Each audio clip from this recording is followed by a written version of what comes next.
Assalamualaikum warahmatullahi wabarakatuh. Di sini saya Ergi Meta Putra dari kelompok 4 akan menjelaskan tentang bedah karya rumah hemat energi. Nah, untuk kali ini saya memilih proyek yang bernama Slanted House atau biasa disebut rumah miring. Untuk bedah karya kali ini saya akan menjelaskan tentang introduction atau pengenalan, terus ada analisa tapaknya, terus ada konsep, ada detail gambar, terus ada materialnya, terus terakhir ada kekurangan dan kelebihan menurut saya sendiri. Untuk Slanted House karya Budi Pradana berlokasi di Pondok Indah, Jakarta Selatan dengan luas tanah 160 meter persegi dengan luas bangunan sekitar 321,4 meter persegi dengan pemilik rumah ada Christine Niagau dan dirancang oleh arsitek terkenal ada Budi Pradana. Untuk tinggi bangunan ada 15 meter dengan bangunan cakupan sekitar 128,97 meter persegi.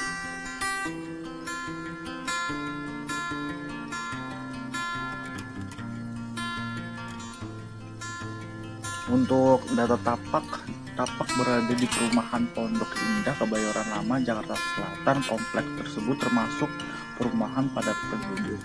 Untuk batas-batas tapak ada arah utara, ada Cherry Residence, arah timur Jalan Pinang Emas 6, arah selatan Jalan Pondok Pinang 3, arah barat ada Jalan Pinang Kuningan 11.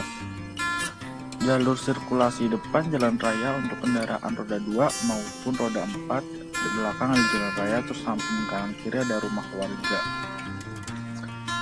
Untuk konsepnya, rumah miring hemat energi ini memiliki konsep rumah antesis ekstrim, yaitu suatu ejekan terhadap bentuk rumah bergaya Eropa. Rumah ini sebenarnya tidak miring, akan tetapi kerangka baja putih rumah ini dibuat seolah-olah ke arah jalan, merupakan simbol kritikan terhadap lingkungan sekitar. Tinggi rumah ini sejajar dengan garis atap tetangga. Kerangka miring yang digunakan juga sebagai simbol ketidakstabilan. Tiap lantai rumah ini terselubung dalam kaca sehingga memberikan akses pemandangan di area dekat rumah dan ke masyarakat sekitar. Terus rumah miring hemat energi ini menawarkan kualitas ruang baru, seperti bisa dilihat dari denah berbukaan di lantai dasar yang membuat rumah ini berbeda karena terus-menerus udara mengalir, memiliki simbol surga tropis. Jadi kemudian jika kita naik tangga, rumah ini menawarkan yang berbeda, pengalaman dalam hal ruang dan sensasi tergantung pada kementerian. Rumah ini juga berusaha untuk menawarkan ruang hidup di mana orang benar-benar dapat hidup dan tidak berfokus dengan smartphone seperti kebiasaan manusia urban di Jakarta. Oleh karena itu, suasana dibuat seperti pemilik bisa berinteraksi dengan rumah tersebut dan merasakannya. Bisa dilihat dari denah, untuk lantai 1 ada swimming pool, terus ada carport, ada living atau pantry. Terus selanjutnya, kualitas ruang di rumah miring ini sangat unik, di mana daerah terendah memiliki konsep terbuka. Jadi tidak ada batasan antara ruang yang satu dan yang lainnya. Hal ini dimaksudkan untuk agar udara mengalir jelas dan merata. Ada juga pergeseran dari konsep program arsitektur konvensional, misalnya dengan kehadiran ruang tamu dan di lantai 3. Untuk sirkulasi pengguna, ruangannya sangat besar serta luas memudahkan pengguna untuk lebih leluasa dalam berkegiatan. Dari lantai 1 bisa menggunakan tangga untuk terhubung ke lantai 2 dan lantai 3. Untuk penghawaan atau angin sendiri, ruangan ini sangat terbuka. Terdapat pada lantai 1 sangat terbuka, memberikan kesan penghawaan hidup dan asri, ditunjang dengan semi kolam renang serta tanaman yang menambah penghawaan yang sangat nyaman. Lantai 2 pada kamar utama yang dapat dibuka secara luas juga memberikan kesan terbuka dan juga menghemat dalam kelistrikan tentunya. Ini bisa digarisbawahi, menghemat kelistrikan dalam artian hemat energi. Terus penerangan oleh cahaya. Salah satu kelebihan dari bangunan rumah miring hemat energi ini adalah ruangannya yang terbuka langsung dengan material kaca beningnya pada setiap lantai, menjadikan rumah ini sangat hemat energi. memanfaatkan penerangan alami dari cahaya sinar matahari sehingga tidak perlu menggunakan energi listrik untuk menerangi ruangan yang terdapat pada rumah ini, terutama pada pagi atau siang hari. Kemudian gunakan materi. Di rumah ini ada baja. Material baja memiliki kelebihan karena bobotnya yang ringan dibanding kayu. Beban yang harus ditanggung oleh struktur di bawahnya lebih rendah. Baja ringan bersifat tidak membesarkan api, tidak dimakan rayap, pemasangan relatif lebih cepat, hampir tidak memiliki musuh.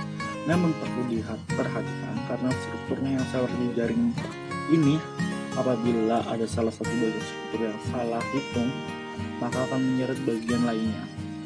Maka itu kegagalan akan terjadi keseluruhannya.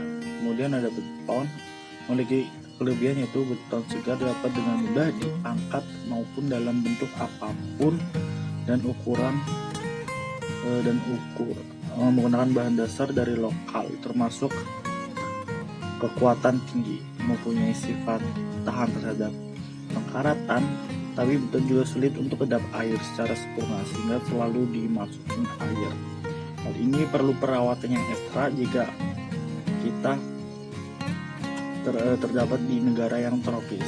Kemudian ada kaca. Untuk rumah ini sendiri penggunaan kaca sangat banyak. Hal ini sangat sesuai dengan tema kali ini, yaitu rumah hemat energi, di mana kita tidak membutuhkan listrik seperti lampu atau yang lainnya untuk menerangi jika kita ada di pada siang hari atau pagi hari. Kemudian ada kayu daur ulang. Di sini kita gunakan ada di lantai satu